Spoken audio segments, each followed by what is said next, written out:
ఏంట్రా కొట్టమంటే బుజ్జగిస్తున్నారు? చెప్పండి రా, చెప్పండి.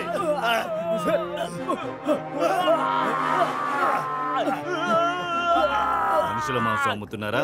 మర్యాదగా నిజం చెప్పకుంటే మిమ్మల్ని ఒక్కొక్కరిని కోసేసి టీ క్యాన్ లో నేను ప్యాక్ చేస్తాను. హలో సార్, ఇక్కడ మనిషి మాంసాన్ని అమ్మే ఒకరిని పట్టుకున్నాం సార్. మనిషి మాంసాన్ని కన్ఫర్మ్ చేశారా? అవును సార్, ఇది మనిషి మాంసమే.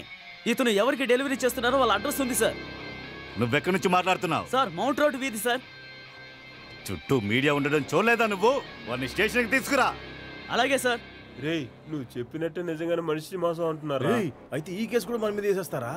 నువ్వు చెప్పిన అబద్ధం వల్ల మన లక్ష్యం మారిపోయిందిరా. రేయ్, నేను దెబ్బలు తట్టుకోలేకరా చెప్పాను ఇలాగా. ఇప్పుడు ఎందుకు ఎమ్మెల్యేని చంపాం? మళ్ళీ వాడు ఎమ్మెల్యే అయితే మనలాంటి వాళ్ళు బతకలేమనే కదా అనవసరంగా మనిషి మాంసం అని అబద్ధం చెప్పావు. ఇప్పుడు చూడు, ఎవడో మనిషి మాంసం అమ్మస్తున్నాడు.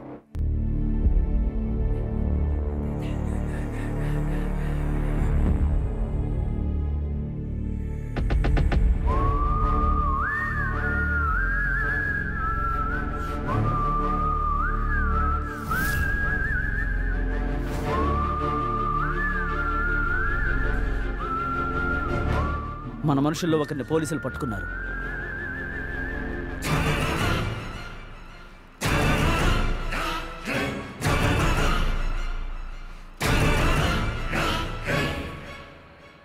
నువ్వు ఇక్కడే ఉన్నావని నాకు తెలుసు. దయచేసి బయటికి రా వంశీ.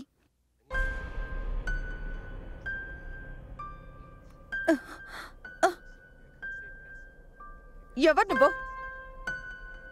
చెప్పు. ఇక్కడ ఎంతమందిరా ఉన్నారు? చెప్పరా. మేడం, నేను ఒక్కడే. మీ పరిస్థితి వల్ల మీరు హత్య చేసినట్లు మా ఫ్రెండ్ ఒక హత్య చేశాడు.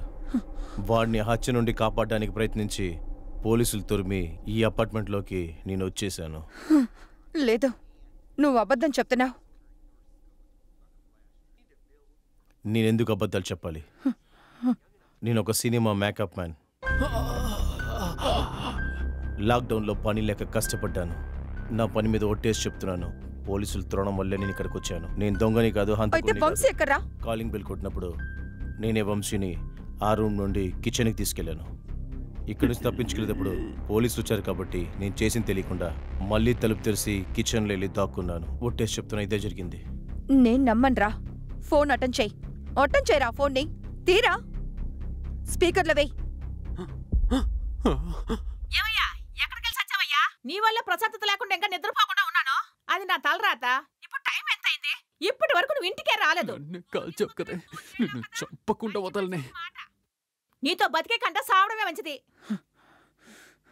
హలో, మాట్లాడవు కదా?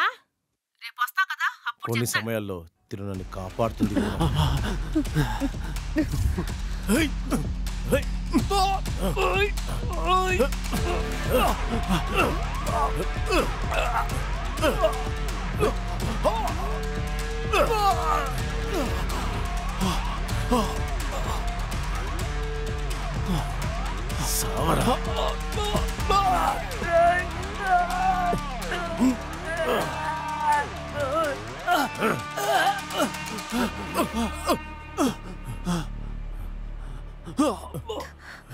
ఎవరో వచ్చినట్టున్నారు. అసలు ఏం జరుగుతుంది?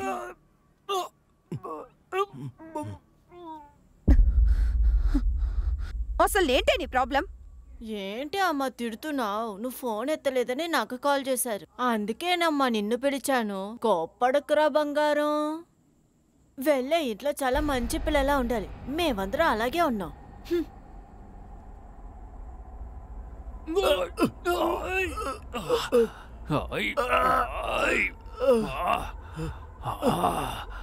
కాల్చండి, కాల్చండి.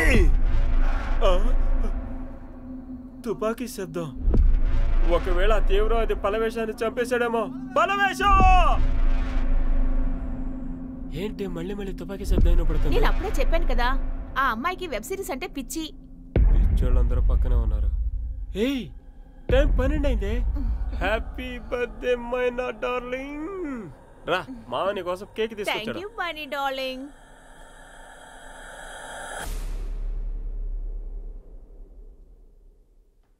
సరే, నువ్వెప్పుడు బయలుదేరావు? ఇది వాడి మొబైల్. మీరు బయటికి వెళ్ళినప్పుడు వాడి ఫోన్ రింగ్ అయింది. నేను తీసి చూశాను. ఎంతోమంది చిన్న పిల్లల నగ్నంగా వీడియోలు. లంజా కొడుకు. మీరొక డాక్టర్. మీలాగా తనకు ఏర్పడ్డ ప్రశ్నని ఎదిరించి పోరాడే అమ్మాయిలు చాలా తక్కువ మేడం. ఈ ఫోన్లో ఉన్న వీడియోలను చూసాకే తెలిసింది మీ వీడియో కూడా ఇందులో ఉందని. ఇలాంటి యతల్ని బయటకు వదిలితే ఎంతోమంది జీవితాలని నాశనం చేస్తాడు మేడం. నాలాంటి చదువుకున్న డాక్టర్ని చాటింగ్ చేసినందుకు బెదిరిస్తున్నాడంటే అయితే చదువులేని అమ్మాయిల పరిస్థితి వీడిని చంపడమే ఈ ప్రపంచానికి చాలా కరెక్ట్. ఒక అమ్మాయిని కాపాడ్డానికి హీరోలు పుట్టుకుంటురారు. మనమే మనల్ని కాపాడుకోవాలి. ప్రతి అమ్మాయి చేతుల్లో తుపాకీ పెట్టుకోవాలి. దానికి ప్రారంభంగా ఈ విద్య ఉండని. మీరు వెళ్ళండి. మీరు చేసిన హత్య లాంటిదే. నా స్నేహితుడు స్వామి వాళ్ళ కూతుర్ని ఎవడో మోసం చేశాడని నా దగ్గర చెప్పారు. వాడు వాళ్ళ అమ్మాయిని దొంగతనంగా పెళ్లి చేసుకుని ఆ అమ్మాయిని కడుపు చేశాడు. ఈరోజు ఇంకో పెళ్లి చేసుకోవాలని చూశాడు. నా కూతురికి జరిగిన అన్యాయం ఇక ఏ అమ్మాయికి జరగకూడదు. నేను ఆయన దగ్గర నా కొడుక్కి ఫోన్ కొనాలని అప్పడిగాను. నేను నదిస్తాడనుకుని వెళ్తే కానీ ఆయన హత్య చేయడానికి పిలిచాడు. నా పరిస్థితి ఇంకా నన్ను హంత కూడా చేయలేదు. ఆయన ఇచ్చిన డబ్బులు ఆయన దగ్గరే ఇచ్చేశాను. కాసేపులో స్వామి కూతుర్ని మోసం చేస్తున్నాడు. అక్కడికి వచ్చాడు. వాళ్ళిద్దరూ మాట్లాడుతూ ఉన్నారు. రే స్వామి, పెద్ద రౌడీవా నువ్వు? ఫోన్ చేసినప్పుడు చెప్పానుగా నీ కూతురుతో బతకలేనని. నీ అయ్యా ఎందుకురా టెన్షన్ చేస్తావు?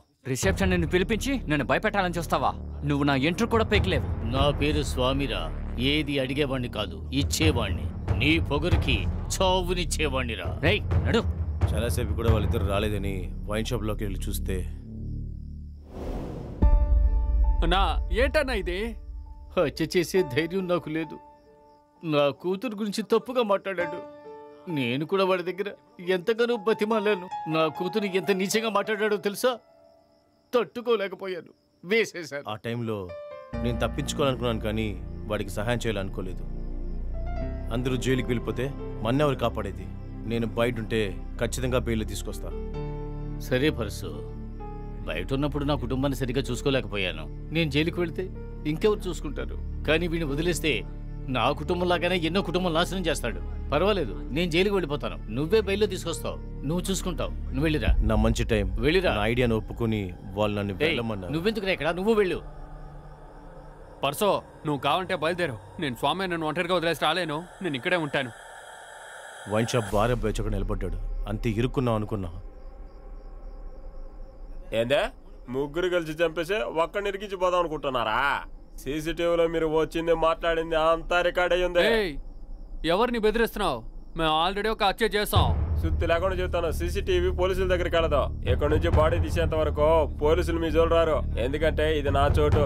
బాడీ తీయటం 1 అవర్కు 10,000 అవుతుంది. ఇది కూడా ఉదయం 4 గంటల వరకే. ఆ తర్వాత ముందర ప్రారంభిస్తాం. ఆ లోపల తీసేయండి. వైన్ షాప్ బార్లో హత్య జరిగితే బార్కు సీల్ పెట్టేస్తారా? మీరు చేసిన పనికి మా దగ్గర డబ్బులు దెబ్బదని చూస్తున్నారా? సరే ఓకే, నాకే సమస్య లేదు. సీలేస్తే 2 రోజుల్లోనే తెరుస్తారు. ఎందుకంటే ఇది గవర్నమెంట్ బారే. చెబితే వినరుగానే మీరు ముగ్గురు జైలుకి వెళ్ళండి. పోండి పోండి. రారా, ఎక్కడికి వెళ్తున్నావురా? Tension ready చేసుకోపో. ఆ బార్ అబ్బాయి ఇందులో తప్పించుకోవడానికి ఒక ఐడియా ఇచ్చాడు. హత్యని దాచడమే కరెక్ట్ అయిన ఐడియా. సోయినా, అంతా ఓకేనేగా?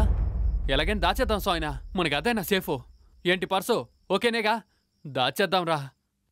ఎవిడెన్స్ లేకుండా చేయాలంటే వీడిని కొనిసి తీసుకెళ్లి ఒక లారీ పట్టుకుని చెత్తల్లో వేసి కాల్చేయడమే. కరెక్ట్ సోయినా, కుప్పలో వేసి కాల్చేద్దామన్నా. అప్పుడే తప్పించుకోగలం. ఎవరి దగ్గర ఇరుక్కోమన్నా.